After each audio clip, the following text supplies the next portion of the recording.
جرم سے انکار نہیں. جب تک آواز نکلے گی زہرا کا حق بڑھوں گا, جب تک آواز نکلے گی اس گھر کی وکالت کروں گا. میں اس پورے مجمع سے ایک فکرہ پوچھتا ہوں, سارا سال اداداری کرتے ہو, لیکن یہ جو 8 ربیع الاول کی اداداری اس جلوس کا نام ہے, کیا نام ہے؟ چپ تعزیے کا جلوس. کبھی سوچا اسے چپ تعزیہ کیوں کہتے ہیں؟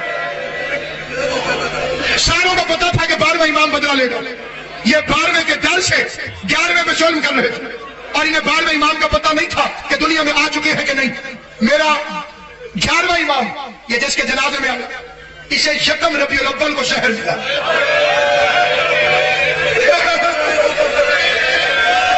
8 دن ہو گئے ہیں تمہارا 12واں امام چپ کر کے روتا رہا.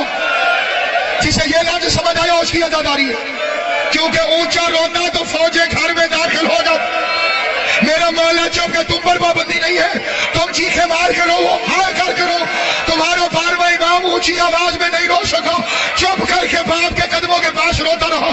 اس لیے اسے کہتے ہیں چپ تعزیہ کا جلوس. موسیٰ کاظم کو زہر دیا گیا, زین العابدین کو زہر دیا گیا, محمد باقر کو زہر دیا گیا, صادق اور کاظم کو زہر دیا گیا, رضا و تقی اور نقی کو زہر دیا گیا.